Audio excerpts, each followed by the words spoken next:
네, 임마누엘 성가대 찬양 감사합니다. 수요 예배 나오신 성도님 여러분들을 주님의 이름으로 사랑하고 축복합니다. 오늘도 말씀 앞에 나오신 성도님들의 마음 가운데 주님이 주시는 풍성한 은혜가 가득한 시간이 되기를 간절히 소망합니다. 우리는 모두 관계 속에서 삶을 살아갑니다. 부모와 자녀, 친구와의 우정, 그리고 부부간의 사랑, 교회 안에서 우리가 영적으로 만나는 그 동행에 이르기까지 우리의 삶은 언제나 누군가와 연결되어 있습니다. 오늘은 그 중에서도 남편과 아내 사이의 관계, 즉 하나님께서 처음으로 우리에게 허락하신 부부관계에 대해서 함께 나누고자 하는데요. 이 관계 속에서 우리가 잃어버린 하나님의 뜻과 회복의 방향을 다시금 찾아가는 시간이 될 수 있기를 간절히 소망합니다. 먼저 그림 하나를 보여드리겠는데요. 여러 단어들이 보이실 텐데요. 혹시 이 단어들의 공통점이 무엇인지 아시겠습니까? 네, 이 단어들의 공통점은 제가 서두에 말씀드린 것처럼 남편과 아내의 관계를 나타내는 말들입니다. 그 중에서도 그중 하나인 내조의 여왕이라는 말만 보더라도 아내가 남편 앞에 서지 않고 뒤에서 조용히 도우며 희생하는 역할을 나타낼 때 내조의 여왕이라고 말을 하죠. 이러한 말들이 나타내는 남편과 아내의 관계, 그것이 어떠한 것이 됩니까? 우리 사회에서는 사회에서 전해져 내려오는 부부의 이미지는 앞에 보시는 것처럼 전통적으로 수직적이고 종속적인 관계를 담고 있습니다. 앞에 표현되어졌던 그 모든 단어들이 다 이러한 의미의 단어라는 것이죠. 유교적인 전통과 더불어서 세계 여러 문화에서도 여성은 남성에게 종속되어야 한다라는 사고방식이 여전히 존재한다라는 것입니다. 그렇다면 여기서 질문을 한 가지 해보겠습니다. 하나님께서 원하시는 부부의 모습이 과연 이런 관계일까요?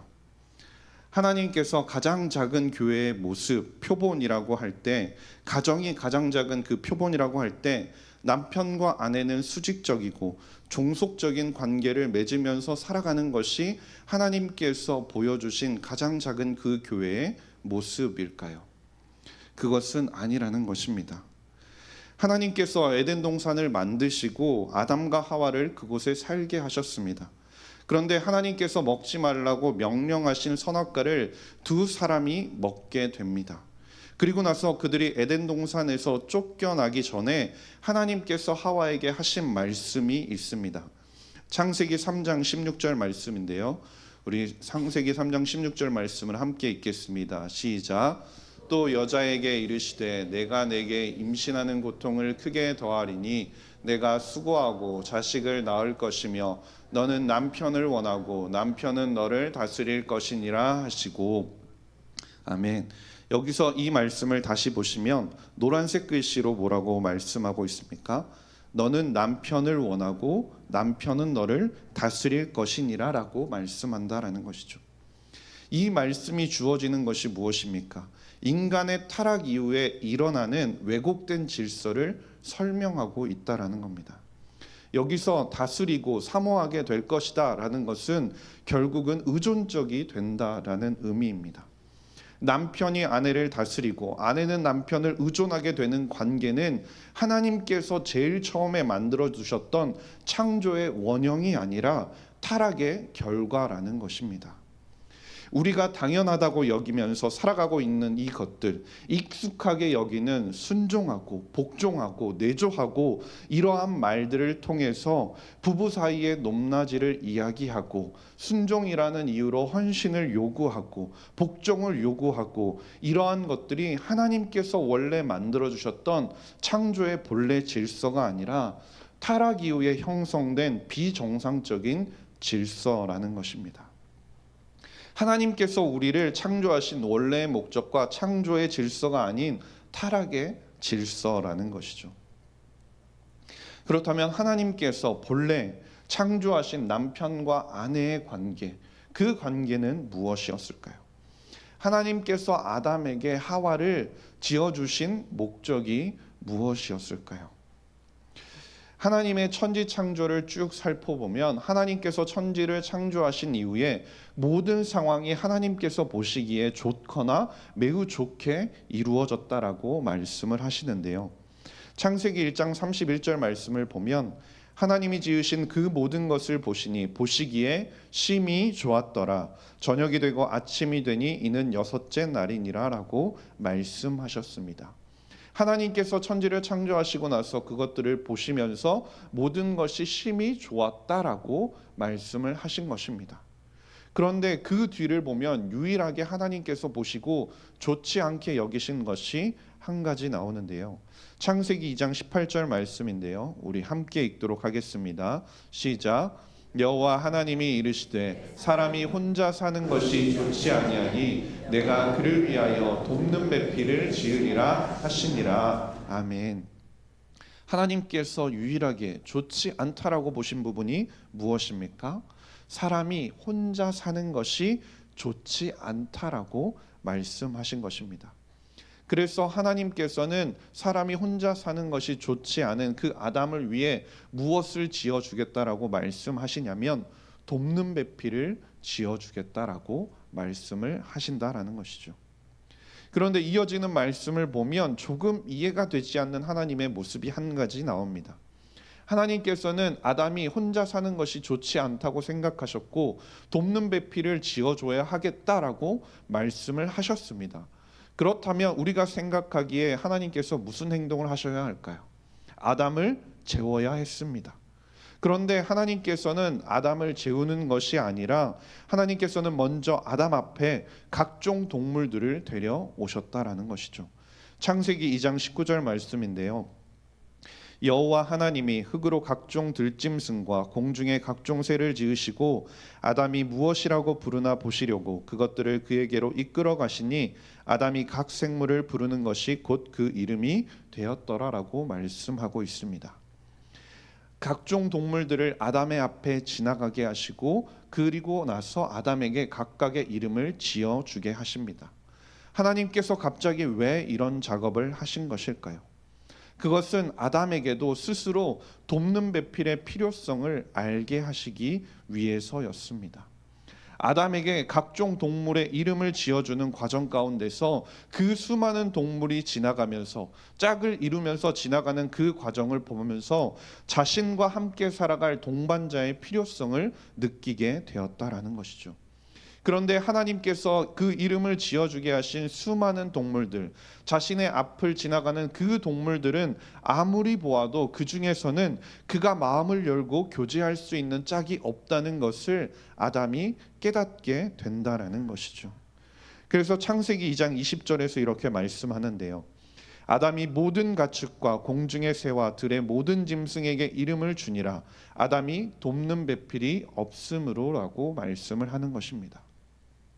아담도 자신이 스스로 돕는 배필이 필요하다라는 것을 깨닫고 그 돕는 배필이 나에게 없음을 깨달았을 때 비로소 하나님께서는 아담을 깊이 잠들게 하셨다라는 것이죠. 그리고 그의 갈빗대를 취하여 하와를 만드셨다라는 것입니다.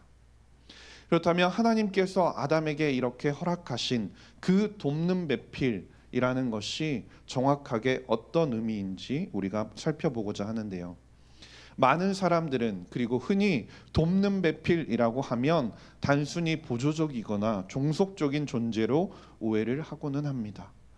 그러나 성경 원어를 살펴보면 전혀 다른 의미가 있다는 것을 우리가 보게 되는데요. 돕는 배필을 히브리어로 살펴보면 에제르 네게드라는 단어로 쓰이는 것을 볼 수 있습니다. 그런데 여기서 이 앞에 나오는 에제르라는 단어는 돕다라는 뜻을 가지고 있는데요. 그런데 이 돕다라는 단어는 단순히 약자가 강자를 돕는 것이 아닙니다. 내가 할 수 있는 게 없어서, 내가 할 수 있는 게 부족해서, 내가 할 수 있는 게 이거 하나밖에 없으니까 내가 이 부분을 너를 위해 도와줄게 라고 하는 것이 그 에제르의 개념이 아니라는 것이죠.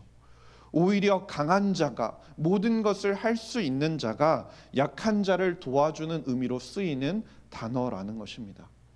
그래서 이 단어를 살펴보면 구약에서도 이 단어가 35번 정도 사용이 된 것을 살펴볼 수 있는데요. 그런데 그 대부분이 하나님께서 이스라엘을 돕는 자라고 나타낼 때 사용이 되었다라는 것입니다.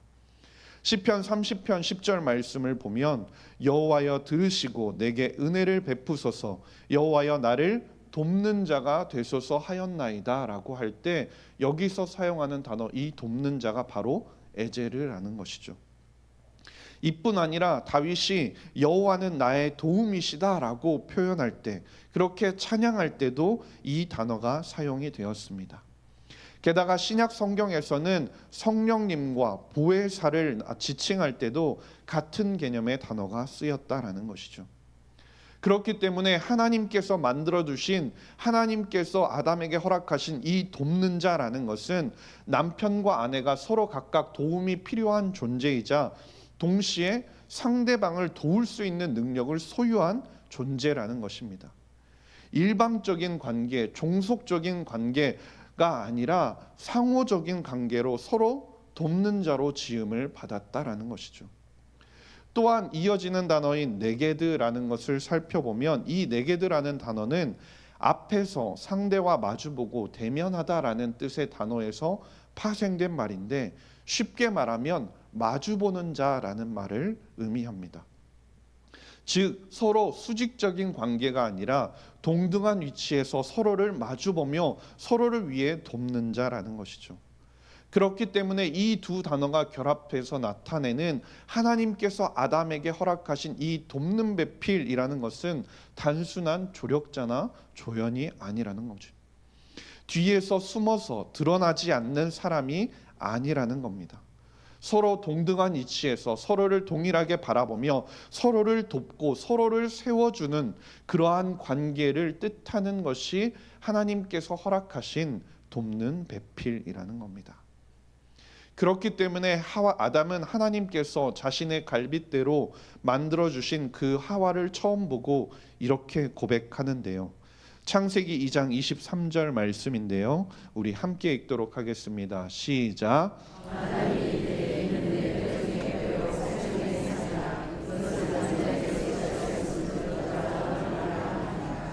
아멘. 아담은 하나님께서 자신에게 허락하신 이 돕는 배필을 보자마자 내 뼈 중에 뼈요 살 중에 살이라고 극찬을 하였습니다. 그리고 그 뼈 중에 뼈요 살 중에 살인 그 여자에게 여자라고 이름을 지어주게 되는데요. 그런데 이 여자라는 단어가 히브리어에서는 남자는 이쉬, 여자는 이샤라고 표현을 하는데 이것을 조금만 바꾸어 번역하면 더 쉽게 이야기하면 너는 나의 연장선이자 나와 같은 존재라는 고백이라는 겁니다. 한마디로 말하면 너는 나다라는 고백이 아담의 입에서 튀어나왔다라는 것이죠. 처음 하나님께서 만드신 부부의 관계가 바로 이것이었습니다. 처음 하나님께서 창조하신 부부의 관계는 수직적인 관계가 아니었다라는 것이죠. 평등하고 상호적인 관계, 혼자서는 온전할 수 없는 아담에게 하나님께서 돕는 배필을 통해서 서로를 통해 온전함을 추구하며 함께 성장하고 발전해 갈 수 있도록 하나님께서 허락하신 존재가 바로 돕는 배필이라는 것입니다.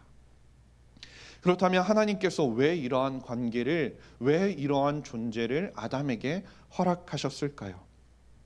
창세기 2장 15절 말씀을 보면 하나님께서 이렇게 말씀하십니다.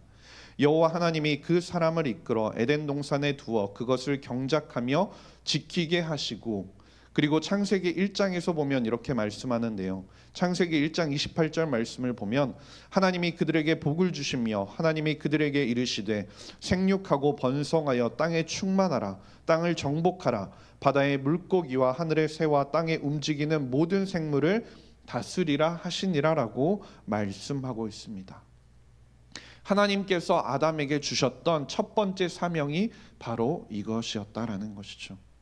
바꿔 말하면 하나님은 이 땅 가운데 하나님의 나라를 확장하는 사명을 아담에게 부어주셨고 그 아담이 그것을 온전하게 이루어 갈 수 있도록, 그것을 함께 이루어 갈 수 있도록 그 사명을 돕는 배필을 통해 그 부부에게 맡기셨다라는 것입니다.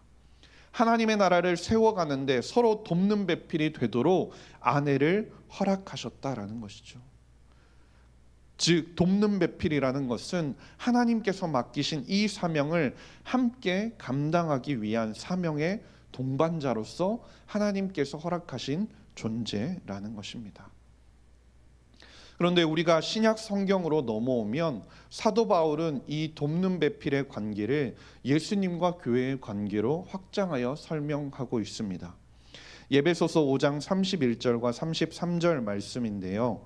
그러므로 사람이 부모를 떠나 그의 아내와 합하여 그 둘이 한 육체가 될지니 이 비밀이 크도다. 나는 그리스도와 교회에 대하여 말하노라. 그러나 너희도 각각 자기의 아내 사랑하기를 자신같이 하고 아내도 자기 남편을 존경하라라고 말씀하고 있습니다.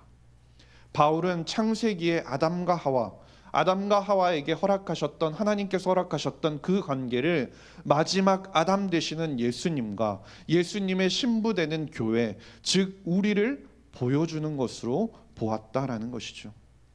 어떻게 하면 바울이 그렇게 볼 수 있었을까요? 요한복음 19장 34절 말씀을 보면 예수님의 십자가상의 마지막 장면이 나옵니다. 요한복음 19장 34절 말씀인데요. 우리 함께 읽겠습니다. 시작.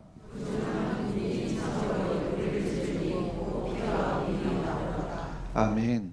여기 말씀을 보시면 예수님께서 십자가 위에서 어디를 창으로 찔리셨습니까? 옆구리를 창에 찔리셨습니다. 그리고 몸에 남아있는 모든 물과 피를 쏟으셨고 우리를 위하여 대속의 죽음을 죽어주셨습니다. 그런데 여기서 신기한 것이 무엇이냐면 여기서 하나님께서 아담의 돕는 배필을 만드셨던 이 갈빗대라는 단어와 예수님께서 창으로 찔리신 이 옆구리라는 단어가 동일한 의미를 가지고 있는 것을 우리가 볼 수 있다라는 것입니다.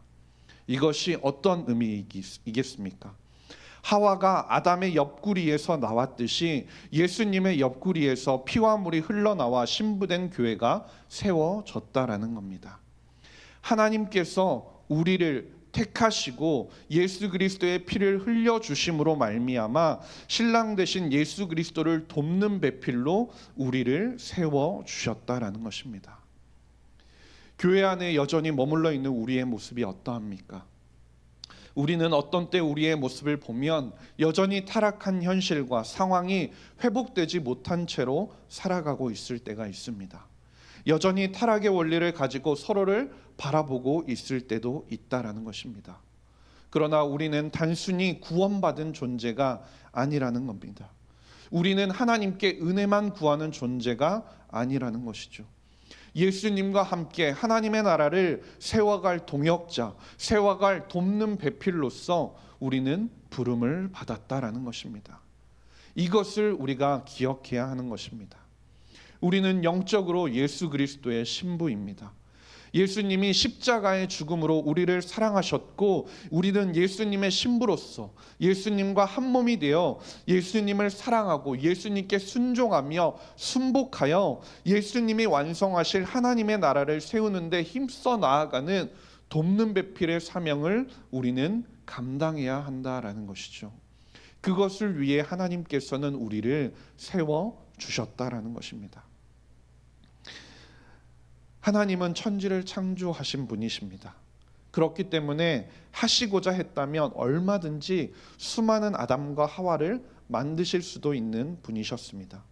그런데 하나님께서는 왜 천지 창조를 하시고 창세기에서 왜 아담과 하와만을 만드셨을까요? 말라기 2장 15절 말씀을 보면 그에게는 영이 충만하였으나 오직 하나를 만들지 아니하셨느냐 어찌하여 하나만 만드셨느냐 이는 경건한 자손을 얻고자 하심이라. 그러므로 내 심령을 삼가 지켜 어려서 맞이한 아내에게 거짓을 행하지 말지니라 라고 말씀합니다.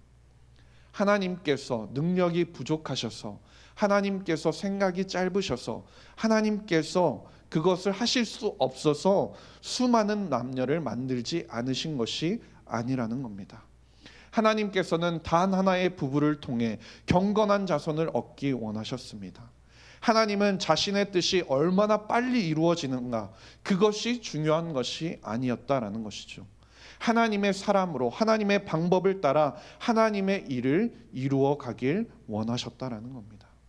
그렇기 때문에 하나님의 나라를 이루는 방법 또한, 하나님의 나라를 이루어가는 방법 또한, 그리고 우리가 하나님의 돕는 배필로서 교회를 세워가는 방법 또한 우리의 방법이 아니라, 우리의 생각이 아니라 하나님의 뜻과 하나님의 방법이 되어야 한다라는 것이죠. 그래서 요한복음 14장 23절 말씀에도 이렇게 말씀합니다. 예수께서 대답하여 이르시되 사람이 나를 사랑하면 내 말을 지키리니 내 아버지께서 그를 사랑하실 것이요 우리가 그에게 가서 거처를 그와 함께 하리라 라고 말씀합니다. 우리가 해야 할 것, 우리가 돕는 배필로서 하나님의 나라와 교회를 세워가는 것, 그 첫 번째가 바로 하나님의 말씀에 순종해야 한다라는 것입니다. 그 뜻을 따라 우리가 살아갈 때 진정한 동역자로서 주님과 함께 우리가 동행할 수 있는 것입니다. 주님의 말씀을 지키면서 사는 것이 곧 우리가 하나님과의 깊은 사랑의 관계 가운데 들어가는 것이고, 말씀에 순종하는 삶이야말로 그리스도와 동행하는 것이고, 예수 그리스도의 동역하는 돕는 배필로서 삶으로 이어지는 길이라는 것이죠. 또한 교회는 한 몸으로 모든 지체는 서로 돕는 배필의 사명을 지니고 있음을 우리는 잊지 말아야 합니다. 나만 돕는 배필로서 살아가는 것이 아니라 내 옆에 있는 사람도 하나님께서 너는 나다라고 칭해 주신 돕는 배필로서 세워 주셨다라는 것이죠. 예배소서 4장 15절과 16절 말씀에서도 이렇게 말씀하는데요. 우리 함께 읽도록 하겠습니다. 시작. 오직 사랑 안에서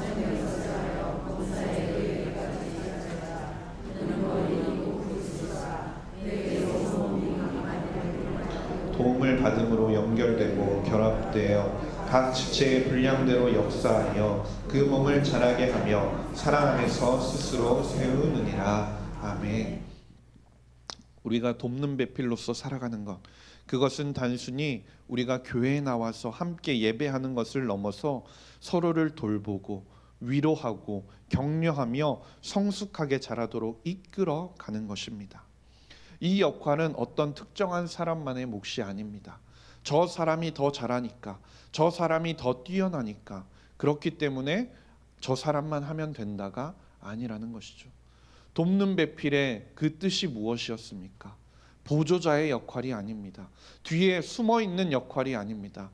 하나님께서는 나에게 적극적으로 나오라고 말씀하는 것입니다. 모든 지체에게 주어진 거룩한 책임이자 은혜라는 것이죠. 우리가 서로를 세워줄 때 교회는 그리스도의 사랑 안에서 진정한 생명력을 얻게 되고 하나님께서 원하시는 아름다운 모습으로 자라가게 되는 것입니다. 그리고 마지막으로 돕는 배필은 기도로 동역하는 자를 말하는 것입니다. 골로새서 4장 말씀을 보면 그곳에서 에바브라라는 사람이 나오는데요. 그는 겉으로 드러나는 일을 하지 않았습니다.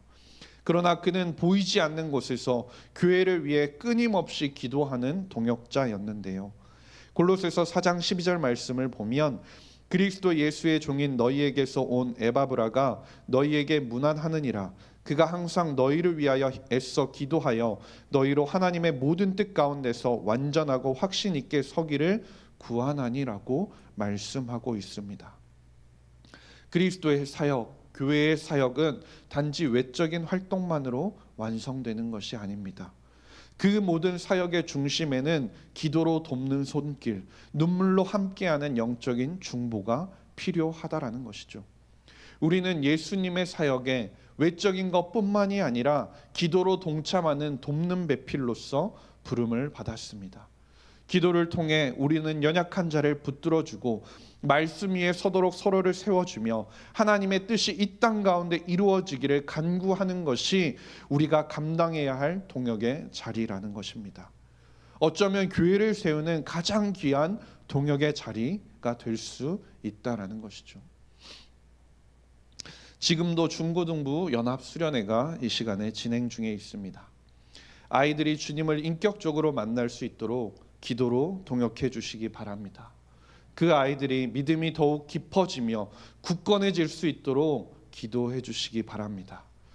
여러분께서 돕는 배필로서 그 아이들을 위해, 그 영혼을 위해 해주시는 그 눈물의 기도가 그 아이들을 세우고 우리 교회를 세우는, 그 교회를 살리는 길이라는 사실을 잊지 마시기 바랍니다. 주 안에서 사랑하는 석관중앙교회 성도님 여러분, 하나님께서 아담에게 하와를 주신 것처럼, 돕는 배필로 허락하신 것처럼 예수님에게 우리를, 교회를 돕는 배필로 허락하셨고 그것을 통해 이 땅을 회복하시기를 원하십니다. 돕는 배필은 단순한 조연이 아닙니다. 하나님의 형상을 따라 지음받은 존재로서 하나님께서 직접 너는 나다라고 부르신 하나님의 사명에 동참하는 동역자입니다. 하나님의 뜻을 이루어가는 동역자입니다. 간절히 바라기는 교회에서도 그리고 가정에서도 그리스도의 신부로서 이 시대를 감당하는 돕는 배필로서 살아가실 수 있기를 간절히 소망합니다. 진리를 지키고 사랑으로 섬기며 기도로 동역하며 하나님의 나라를 이 땅에 드러내는 돕는 배필로 살아갈 수 있는 모든 성도님들이 될 수 있기를 주님의 이름으로 간절히 소망합니다. 이 시간 우리 함께 찬양하고 기도하겠는데요. 주님 마음 내게 주셔서 함께 찬양하겠습니다.